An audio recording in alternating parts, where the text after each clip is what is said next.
नमो विष्णुपादाय कृष्णप्रेष्ठाय भूतले श्रीमदे भक्ति वेदांत स्वामी निधि नामिने नमस्ते सरस्वती देवी गौरवाणी प्रचारिणी निर्विशेष शून्यवादी पाश्चात्य देशधारिणी। तो प्रभुपाद का जो प्रणाम मंत्र है ये 4 पंक्तियों का है, जिसमें जो अंतिम पंक्ति है इसमें बताया गया निर्विशेष शून्यवादी पाश्चात्य देशधारिणी।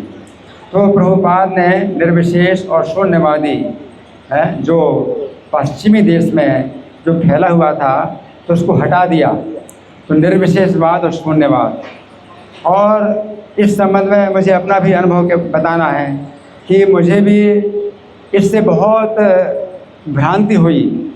निर्विशेषवाद शून्यवाद के जो सिद्धांत हैं इनसे मैं भी बहुत भ्रांत था, और कोई भी ऐसी पुस्तक नहीं मिल रही थी जिसमें निश्चित रूप से बताया जाए कि श्री कृष्ण की भक्ति यही एकमात्र सर्वोच्च है। तो प्रभुपाद की पुस्तकों के अलावा कहीं नहीं मिला मुझे। गीता प्रेस गोरखपुर की किताबें बहुत पढ़ी मैंने, और उतनी ज़्यादा भ्रांति पैदा हुई।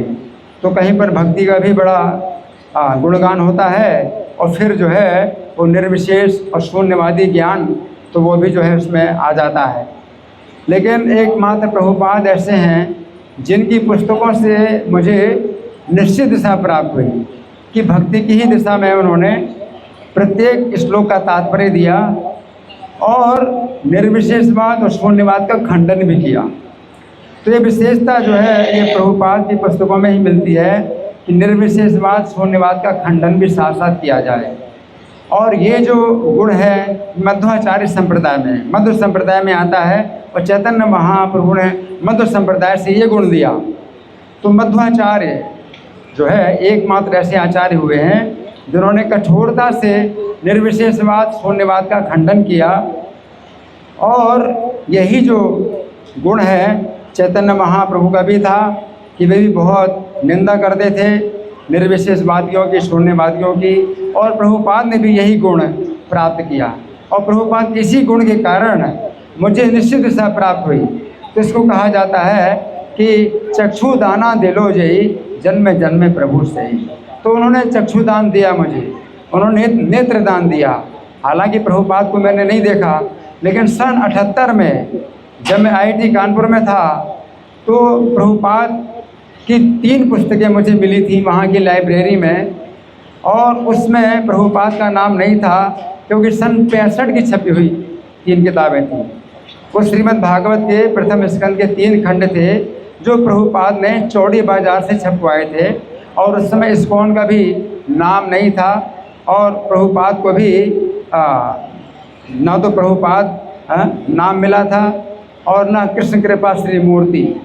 तो उसमें केवल ऐसी भक्ति वेदांत स्वामी लिखा था और वृंदावन, और कोई एड्रेस नहीं था। ना इस्कॉन की बात आई थी, ना BBT की बात आई थी, भक्तों इस्कॉन की भक्ति योजना की भी बात नहीं आई थी। सन 78 में मुझे जो प्रभुपाद के 3 पुस्तकें जो मैंने पढ़ी अंग्रेजी में, मुझे लगा कि मुझे एक निश्चित दिशा प्राप्त हो गई है कि मुझे इसी दिशा में चलना है, क्योंकि प्रभुपाद ने जी भर के खंडन किया।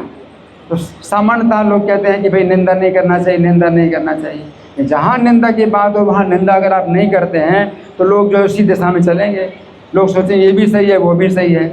इसलिए प्रभुपाद ने जो है जो चक्षुदान दिया, जो नेत्रदान दिया, जबकि मैं इस्कॉन को भी नहीं जानता था और ना भक्ति वेदांत बुक ट्रस्ट का भी पता था मुझे, लेकिन उस समय से मुझे वो जो नेत्रदान मिले वो सन 78 की बात है जब प्रभुपाद की 3 पुस्तकें पढ़ी जिनमें इस्कॉन का भी नाम नहीं था और BBT का भी कुछ भी नाम नहीं था।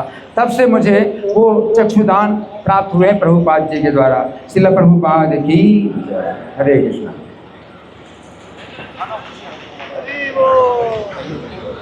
ऐसा नहीं कि सिर्फ दूसरों के ऊपर स्ट्रिक्ट है, वो खुद के ऊपर भी स्ट्रिक्ट है। 3 मिनट बोला तो 3 मिनट अपनी सीनियरिटी का अनुरोध करूँगा। हमारे प्रिय अभी आपके सामने आपके उद्गार प्रभुपाद जी के बारे में इसलिए